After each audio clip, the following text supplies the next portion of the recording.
que o tema da mensagem é firmado na fé e permanecendo na verdade.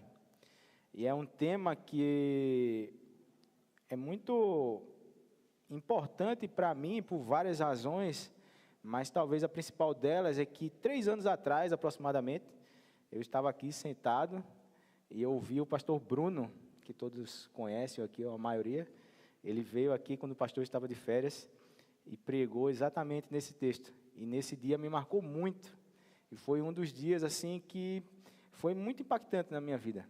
Vê-lo trazer essa mensagem e profundamente marcou a minha trajetória. E outro momento aí eu falo a respeito por que marcou e como foi esse acontecimento. Não vai dar para falar hoje, mas é importante que vocês saibam que esse texto que a gente vai compartilhar é um texto que me fala profundamente. E especialmente nessa semana, onde essas situações aí me trouxeram tristeza e uma certa aflição também, confirmam que nós, de fato, devemos permanecer na fé e firmados na verdade. Então, eu quero convidar você a se colocar de pé, para a gente realizar essa leitura, que se encontra no texto de Paulo aos Colossenses, capítulo 1, do versículo 15 ao 23.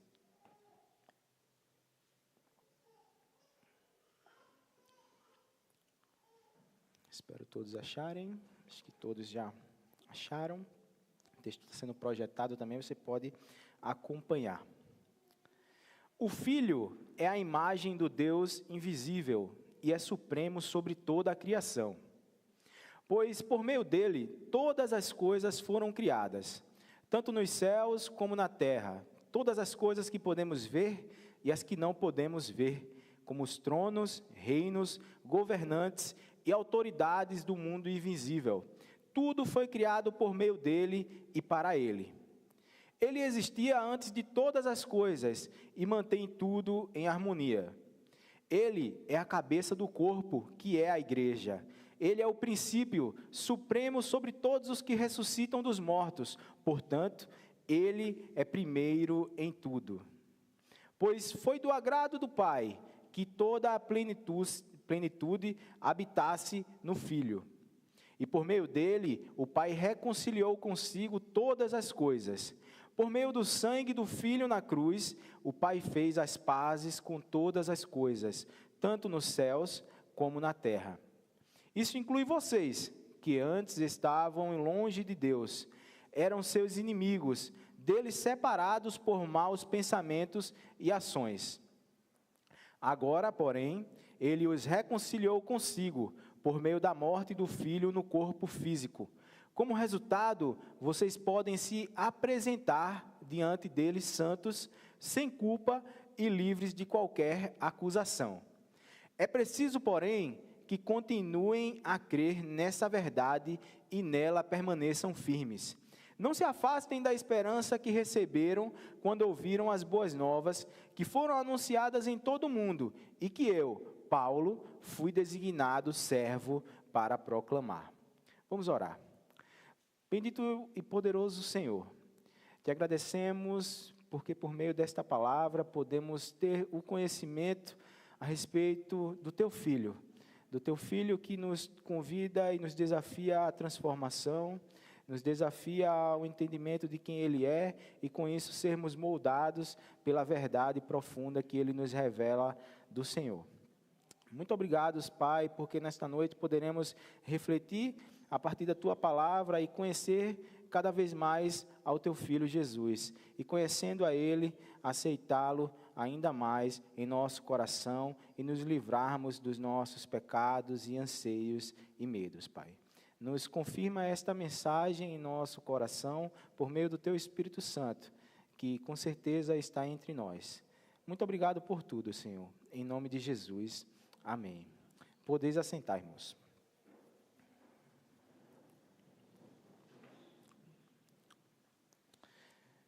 É do conhecimento da maioria que nós estamos nessa série de mensagens na carta do apóstolo Paulo aos Colossenses. E, como comentava, esse é um texto que fala profundamente ao meu coração, é o terceiro tema que nós trabalhamos nessa epístola, e um texto muito importante, porque não somente fala ao meu coração, mas é um texto extremamente conhecido, comentado, lido. É um texto que revela Jesus de uma maneira extremamente diferente para nós, porque Paulo apresenta quem o Filho é. Os evangelhos apresentam quem Jesus é e o que Jesus fez, e como ele curou, como ele realizou milagres, como ele perdoou, como ele salvou, como ele restaurou. Mas Paulo aqui apresenta ainda um conceito que se eleva a tudo isso, porque complementa ainda mais esse conhecimento que nós já temos a partir do evangelho. Paulo condensa tudo que os evangelhos trazem nesses versículos que nós lemos, e ele o faz dessa forma para que nós possamos ter esse conhecimento a respeito de Jesus. E a pergunta que a gente já pode introduzir na nossa mensagem é: qual é a importância de nós conhecermos a Jesus? Por que é importante saber quem Jesus é, quem o Filho é, como o texto trata? Para isso, a gente pode voltar um pouquinho para pensar que Paulo escreveu esse texto especificamente ao povo da cidade de Colossos, que era um povo que estava sendo ali apinhado, sofrendo com várias coisas. A perseguição do império, o próprio crescimento da igreja que demandava ali o sofrimento natural do crescimento, também heresias, né? As heresias sempre existiram, elas também estavam lá. E esse conjunto de fatores, além disso, a própria cidade estava ali destruída depois de terremotos. Tudo isso combinava uma série de fatores que tornava importante conhecer quem era Jesus. Afinal, essa mensagem era uma mensagem recente para aquele povo. Eles eram um povo que não tinham conhecimento a respeito de Jesus, que eles não sabiam quem era o Filho de Deus. Talvez eles tivessem um conhecimento que haveria de vir o Messias, mas quando Paulo começa a falar quem é esse Messias, ele precisa enfatizar, trazendo argumentos convincentes a respeito de Jesus. E é interessante que muita gente já se propôs a tentar definir e falar a respeito de Jesus. Por exemplo, Francisco de Assis, conhecido de muitas pessoas no meio da história. Para ele, Jesus era o Filho de Deus e a sua maior referência. Ele reconhecia Jesus como Filho de Deus. Para Billy Graham, Jesus é o único caminho para a salvação. Mas, para você, quem é Jesus? Porque, além de eu falar e comentar e expor o que Paulo traz para nós, e que ele primeiramente escreveu ao povo de Colossos, o que importa nesta noite é você sair daqui, talvez não com essa compreensão plena no seu coração, porque é algo que precisa se desenvolver, mas você precisa sair daqui com esse caminho bem firmado para se desenvolver, se você ainda não tiver isso no seu coração. O que importa saber essa noite, que eu quero ter como objetivo, é trazer essa verdade ao seu coração e lhe apresentar quem é Jesus. E como isso nos transforma, como isso nos molda, como isso nos desafia, como isso também nos impacta. Porque eu lembro bem de quando, certo tempo, estava longe de Cristo. E eu olhava para as pessoas e pensava que esse povo aí é alegre demais. Esse povo tem muita festa, é muita alegria, é muito sorriso, e eu não tenho isso. E por que eu não sou alegre? Eu estou vivo, eu tenho saúde, eu consigo trabalhar, eu consigo comer. Eles também conseguem, mas por que eles são alegres e eu não sou alegre? Eu me fiz essa pergunta quando eu tinha uns 20 anos. E eu fiquei pensando nisso, fiquei intrigado com aquilo. Essa alegria eu quero ter também. Só que para conseguir essa alegria, eu precisei conhecer quem era Jesus. Eu precisei deixar os meus pensamentos, deixar os meus conceitos para trás, para poder conhecer a Jesus. E conhecendo Ele, a pessoa de Cristo, por meio da palavra, eu comecei a me tornar alguém feliz. Alguém que começou a sorrir mais. Alguém que começou a andar mais satisfeito com a vida. Alguém que começou a viver de modo mais intenso, sem se preocupar tanto com as coisas que estavam ao redor. E essa é a jornada que eu ainda continuo conhecendo a Jesus e sendo cada vez mais feliz por conhecê-lo. E é a jornada que eu também quero convidar você. Porque se a gente parar para pensar, esse texto nos apresenta de forma tão explícita os argumentos a respeito de quem é Jesus, que nos leva a refletir. Se o Filho de Deus é apresentado desta forma, por que eu não creio muitas vezes nele?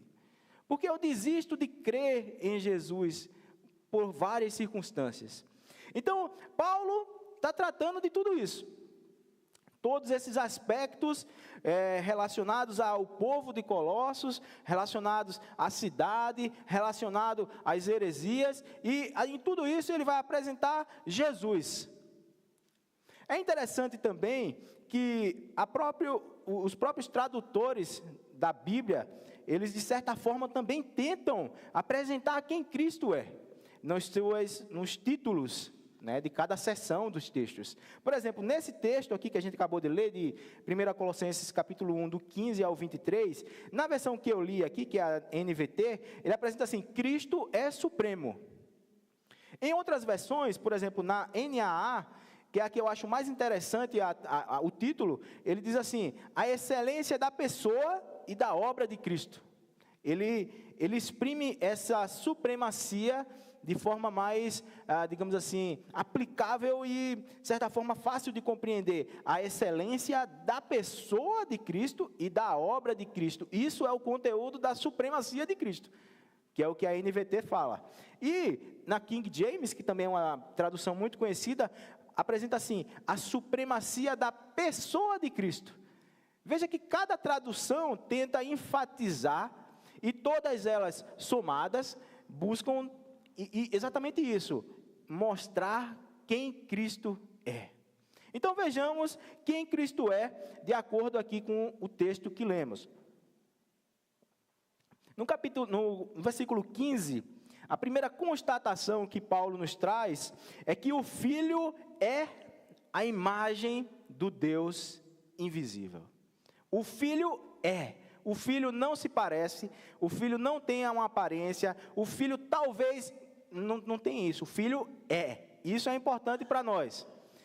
O Filho é a imagem, porque é preciso afirmar isso categoricamente em nosso tempo, como Paulo afirmou ao povo de Colossos. Porque existem várias maneiras atuais de se tentar corromper esse entendimento do que o Filho é.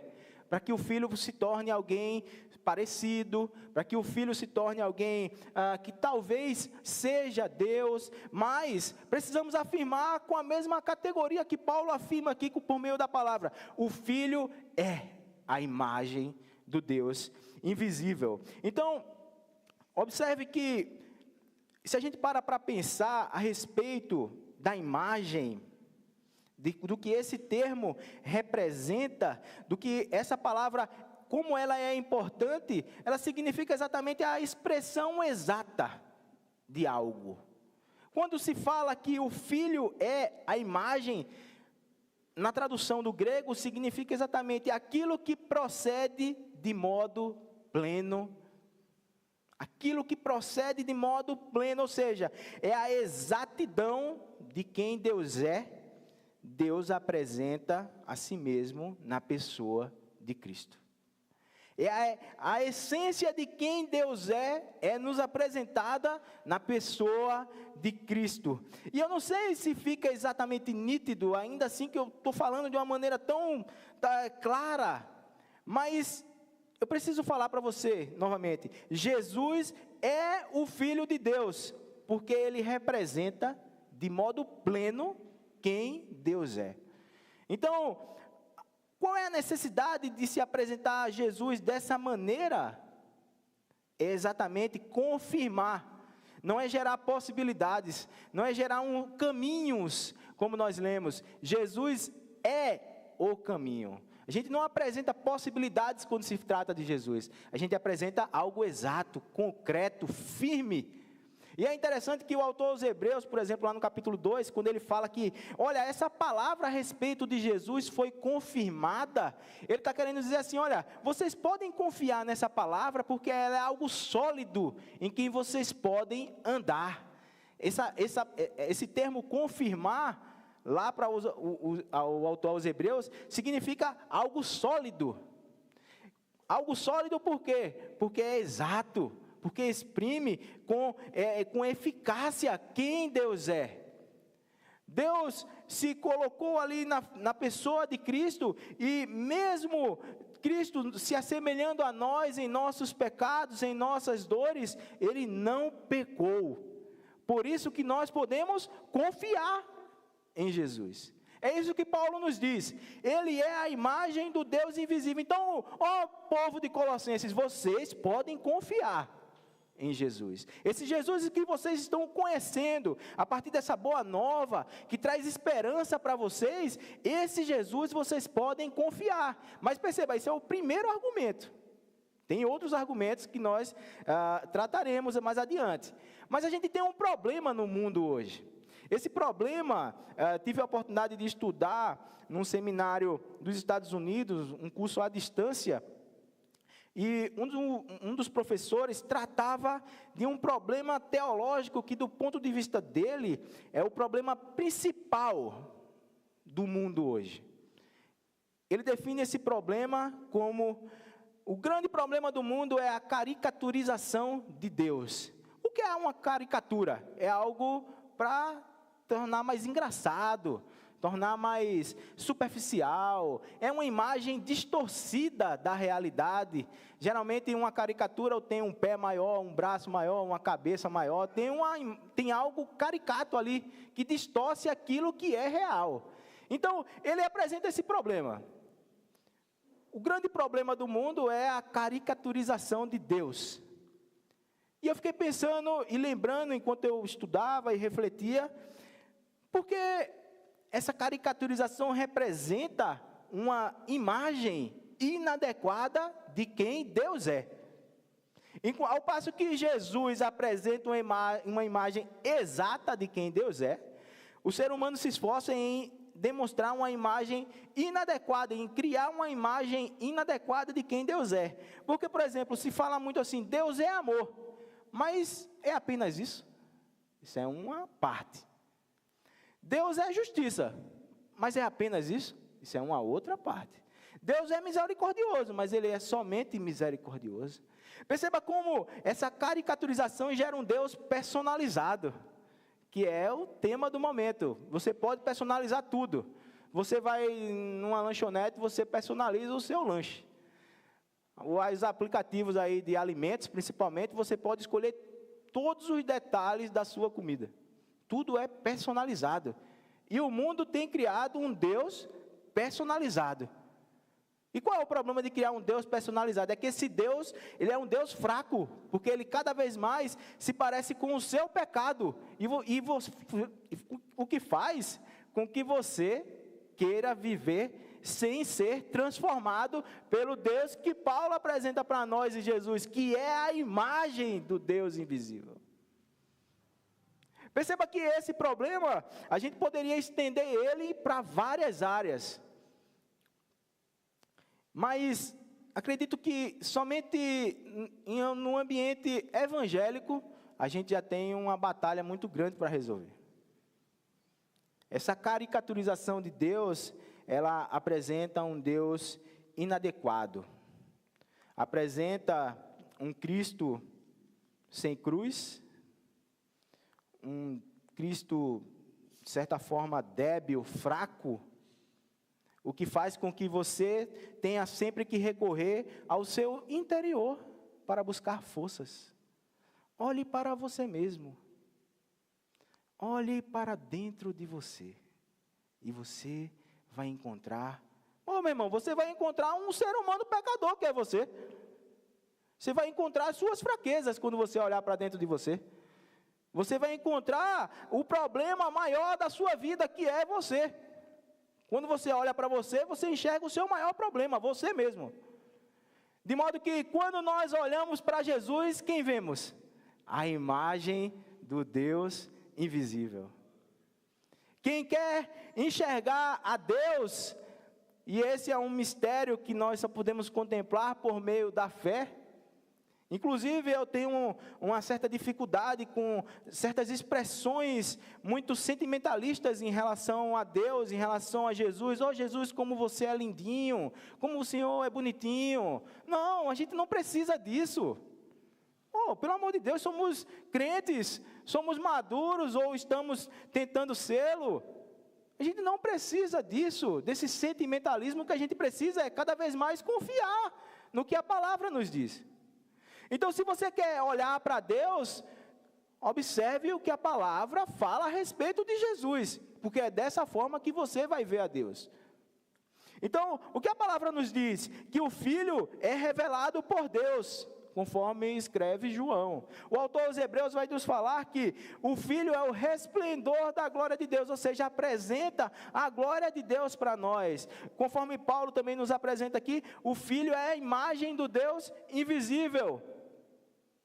Todas essas palavras e termos para dar conta de algo extraordinário, que Cristo representa o Deus invisível. Hernandes Dias Lopes, ele fala o seguinte, que Jesus é a exegese de Deus para o mundo. A exegese, no estudo teológico, é a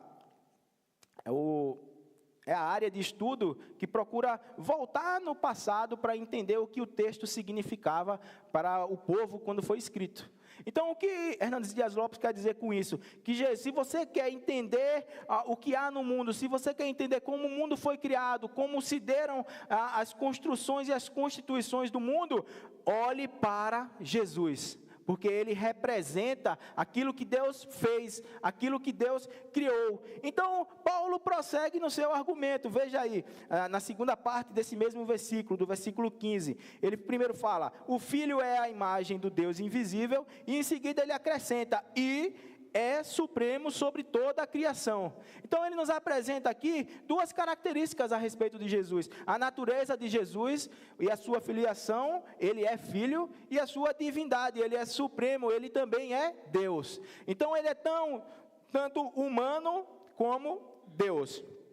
E isso foi muito importante muitos séculos atrás, no desenvolvimento da igreja, e continua sendo extremamente importante no tempo nosso, exatamente por aquele problema que eu comentava com você, da caricaturização de Deus.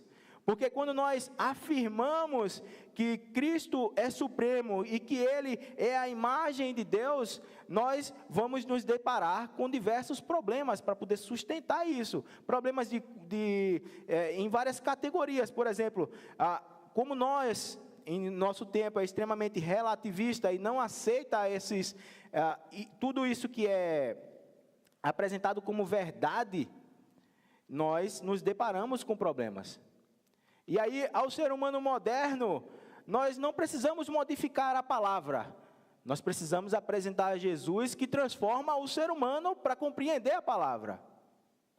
Então, perceba como esse argumento que o apóstolo Paulo traz para nós, apresenta quem Cristo é, dessa maneira condensada.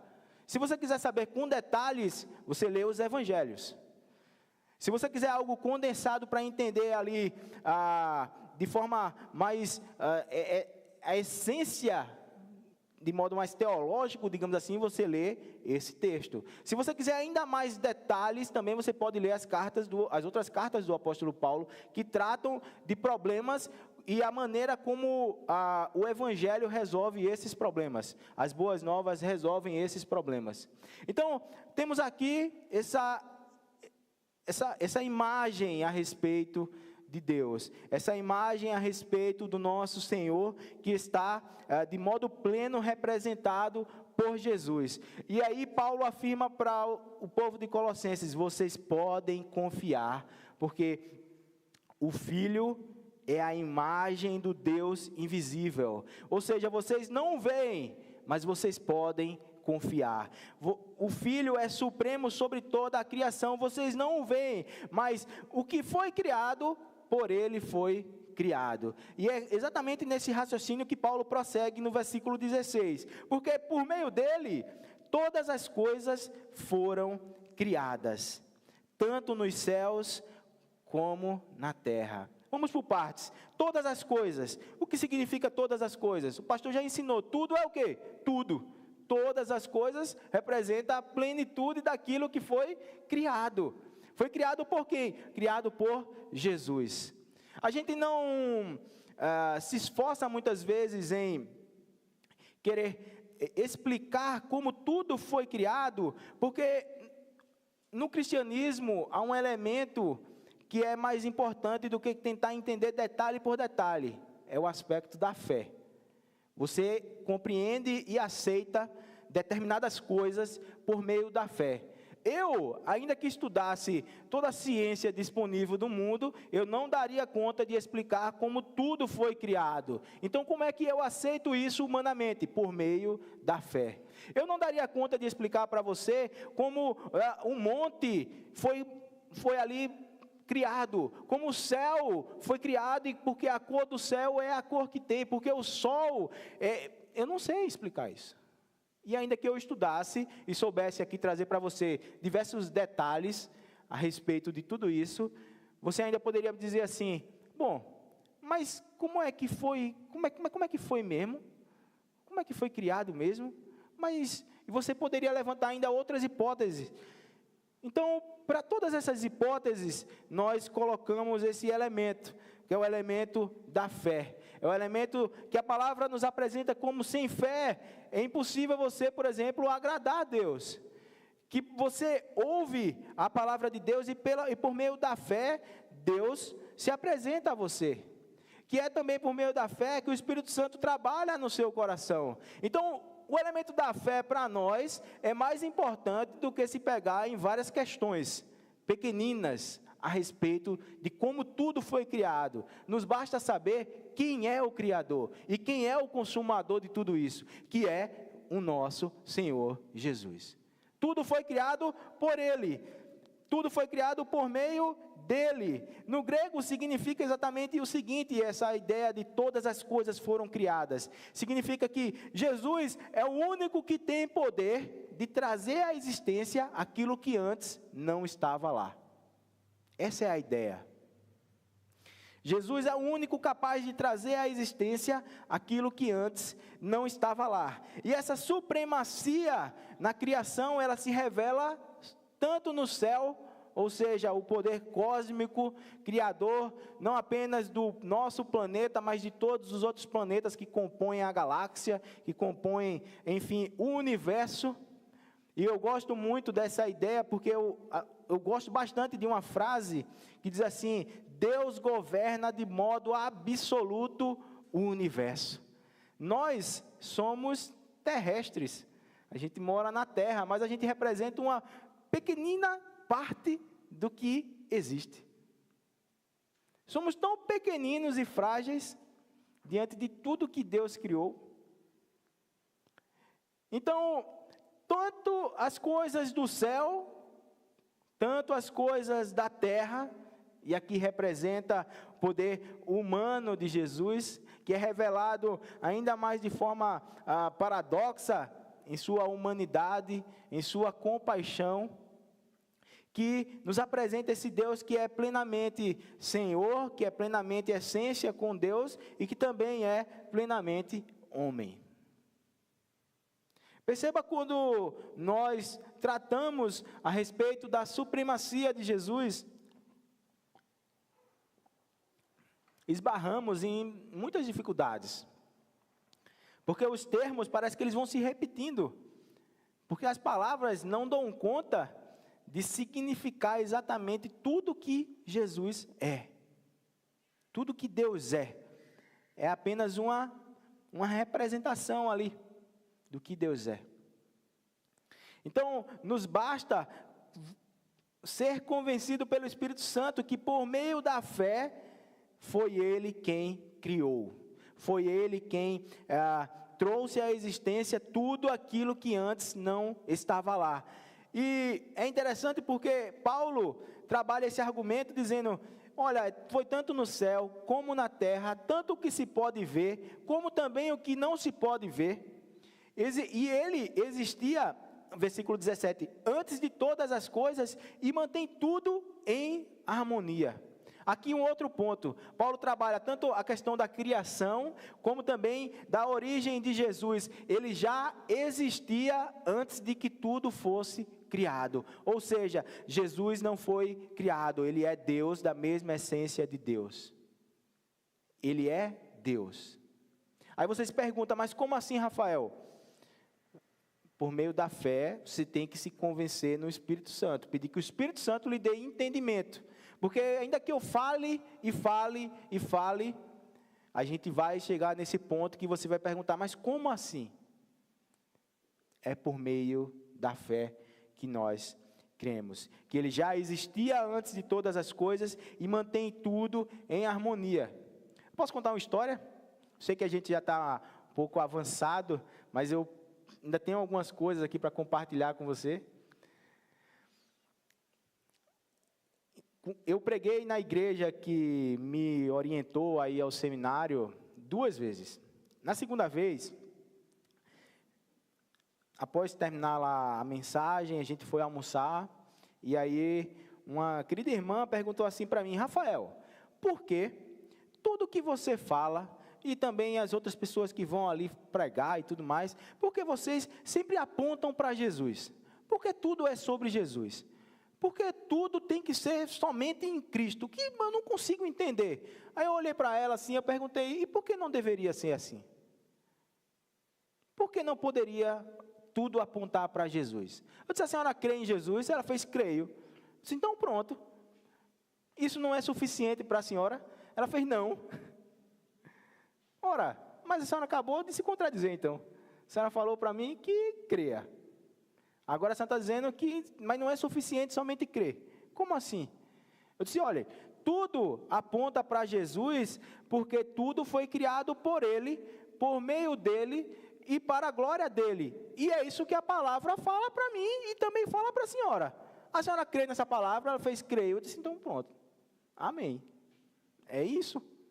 Por isso que nós nos referimos sempre a Jesus. Nós olhamos sempre para Jesus. Nós constatamos em nosso coração que sem Jesus nós não poderemos viver de maneira plena. E isso é interessante porque nesse processo de estudar teologia há algum tempo já, né, eu me deparei com um pensamento de um místico espanhol que falava assim, olha, viver é uma existência agônica.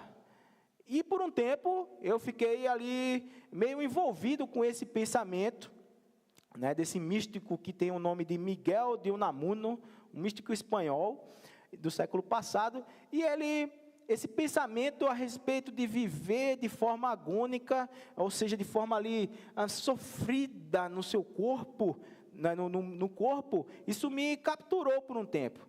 Talvez porque eu passava por algumas dificuldades, e fiquei pensando e refletindo. Eu disse, mas espera aí, mas eu não penso mais dessa forma. Eu agora tenho mais consciência a respeito de Jesus. Eu já não penso mais que a existência é viver dessa forma. Ai, meu Deus, como assim? Por que isso? Por que aquilo? Eu agora olho para o Senhor. Isso eu posso resolver? Posso. Como? Então dá para eu fazer. Isso eu posso resolver, Senhor? Não, eu não consigo resolver. Descanso em Deus. E aí eu entendi, a existência muitas vezes se torna essa agonia, porque nós ainda não estamos desenvolvidos de forma satisfatória em quem Jesus é. Por isso que eu perguntei para você no início, para você, quem é Jesus? Porque isso é que importa. Isso é o que realmente conta quando você estiver sozinho, chorando e passando as dificuldades que você passa. E que você ainda vai passar. Se você não se sustentar nas verdades a respeito de quem Jesus é e como Ele se revela a você, você viverá dessa forma muitas vezes.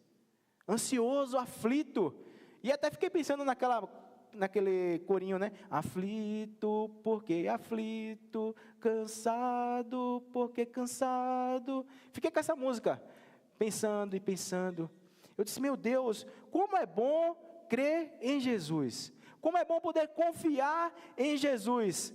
Eu não sei qual foi das histórias aqui que eu contei que você se assemelhou mais ou que talvez trouxe mais reflexão para você. Se foi da minha querida irmã que tinha dúvidas a respeito de por que sempre olhar para Jesus, ou se foi aqui do meu colega místico lá da Espanha, dessa existência agônica. Mas eu preciso dizer para você o seguinte, a resposta permanecerá sempre a mesma. Olhe para Cristo, porque Ele é o Filho de Deus e nele habita de forma plena a essência e o ser de Deus. De modo que somente Cristo pode satisfazer a sua existência em agonia, bem como as dúvidas e os medos e também tudo aquilo que você tiver de anseio a respeito da vida e da morte.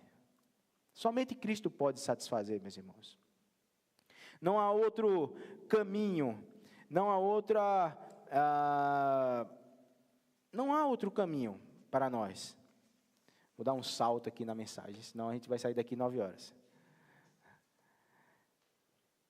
Paulo prossegue tratando nos versículos 18 a 20, a respeito da igreja, explicando e usando mais um argumento. O Cristo que é supremo sobre toda a criação, também é o supremo sobre toda a igreja que nascia, a igreja que se desenvolvia, e o objetivo de Paulo é exatamente mostrar, olha, a supremacia de Cristo não reside apenas em tudo que foi criado, mas reside também na vida da igreja, e isso era importante para o povo de Colossos, porque a igreja estava ali sofrendo, e eu creio que também é importante para nós, a igreja aqui, a nossa igreja, a Igreja Batista Nova Canaã, saibamos cada vez mais que Cristo é o Senhor desta igreja, não há outro Senhor, esse é o Senhor que nós proclamamos, que nós anunciamos, e não há outro. Se alguém via este púlpito falar de um outro Cristo, seja afastado daqui. Não existe. Essa opção entre nós, seminaristas, é descartada. O ensino que o pastor nos passa não contém nada disso. Muito pelo contrário, é o ensino da palavra. E esse é o ensino que deve satisfazer o nosso coração. É o ensino que deve nos conduzir à mudança. Então, Paulo trata a respeito da igreja e depois segue falando a respeito da ressurreição, que ele também é supremo sobre os que ressuscitam dos mortos. Há 2 temas aqui, né? Igreja e ressurreição. E é importante porque o tema da igreja não pode ser negligenciado, como também o tema da ressurreição não pode ser negligenciado. Isso é o que traz o significado e a existência do ser do cristão. O que nós cremos porque se nós apenas acreditássemos nessa vida, seríamos os piores dos homens, como afirma o apóstolo Paulo. Então, a ressurreição dá o sentido da nossa existência, porque Cristo coloca isso em nós. E nós sabemos que como Ele ressuscitou, haveremos também de ressuscitar.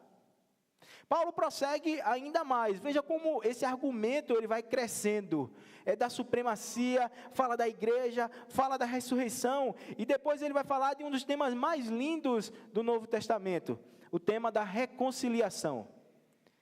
Por meio dele, o Pai reconciliou consigo todas as coisas, versículo 20, por meio do sangue do Filho na cruz, o Pai fez as pazes com todas as coisas, tanto nos céus como na terra. E somente Jesus pode reconciliar as coisas, todas as coisas, tanto nos céus como na terra, porque Ele criou todas as coisas, tanto nos céus como na terra. Ele é supremo, tanto no céu como na terra. De modo que a reconciliação que existe em Cristo acontece também, tanto nos céus como na terra. E aí, Paulo vai afirmar de maneira maravilhosa para o povo de Colossos: isso inclui vocês. E aí eu vou falar agora especificamente para cada um de vocês que estão aqui. Isso inclui você. Você que antes estava longe de Cristo, agora você tem o acesso livre por meio do sangue de Jesus na cruz. O acesso livre para ir até Jesus e confessar os seus pecados, e falar das suas dores, e falar dos seus problemas, e falar das suas situações, e também dos seus sonhos, e também dos seus desejos, e também das suas vontades. Você pode ir até Jesus, porque essa mensagem que eu acabei de pregar, ela também é destinada a você. Eu acho muito interessante como com o passar do tempo, e a gente vai lendo, e vai estudando, e vai meditando, e vai escrevendo, e você começa a se ver em várias situações na Bíblia. Você pensa, olha, esse problema que eu estou passando aqui parece com o que Davi passou, olha, parece com as situações que Josué enfrentou, parece com o problema que Jesus enfrentou lá quando estava discutindo com os fariseus, e você começa a se perceber e ver, olha, eu também estou incluído nesta mensagem. Essa mensagem de transformação e de perdão também inclui a mim. Ô glória! Amém? E aí Paulo vai, por fim, dizer, versículo 23. É preciso, porém, que continuem a crer nessa verdade. E por que Paulo, depois dessa argumentação, de apresentar a supremacia de Cristo, de apresentar a supremacia de Cristo na igreja, no cosmos, na criação, na ressurreição, na vida, na reconciliação, por que Paulo vai falar que você precisa continuar a crer? Porque ele sabe que diante das nossas fragilidades, em algum momento, desejaremos desistir.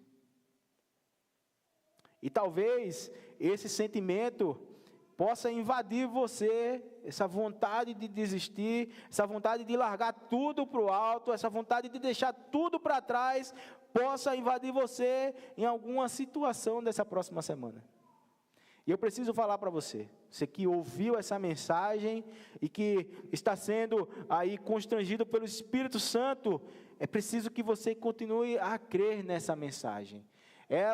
Essa mensagem se firma a partir do momento que você sai daqui e continua pensando, mas, peraí, eu preciso voltar lá, teve algo que eu não entendi direito, eu vou ver a mensagem de novo, eu vou ler de novo, mas Deus reconciliou por meio de Cristo, e aí você volta e aí você fica pensando, você fica ao longo do dia meditando. Isso é o que Paulo quer dizer a respeito de continuar a crer nessa verdade e nela permanecer firme, porque é isso que vai dar firmeza para que você não desista, para que você não deixe tudo para trás. Porque às vezes dá aquela vontade da gente chutar o balde, né, como a gente fala, né? Vou chutar o balde aí, pronto. Mas é preciso continuar a crer. É preciso seguir em frente. É preciso não se afastar da esperança que nós já recebemos.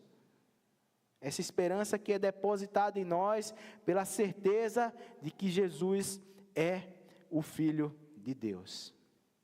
Eu preciso concluir. Não gostaria, mas eu preciso. E eu quero animar você para que nessa semana você possa responder a esse desafio de procurar compreender quem o Filho de Deus é. Volte nesse texto, medite nesse texto, vá aos evangelhos, leia sobre os milagres de Jesus, leia sobre a trajetória de Jesus, Se você se identifica com algum tipo de atividade física, de caminhada, de corrida, leia Lucas. Fala muito a respeito de que Jesus estava caminhando, Jesus estava andando, Jesus estava indo. Se você gosta ali de um momento de leitura, leia João, mais filosófico, mais bem ali constituído no meio da filosofia. Mas enfim, leia. Aceite esse desafio de procurar compreender quem o Filho de Deus é e o que isso significa na sua vida. O que isso representa para você, em sua vida, em sua fé, em sua esperança. Receba o ânimo proveniente do Espírito do Senhor, que anima a todos nós, que nos encoraja a viver na esperança da certeza que temos em Jesus. Não há outro nome em que nós devamos ser salvos, em que nós devamos receber esperança, em que nós devamos receber tudo aquilo que nós precisamos. Amém?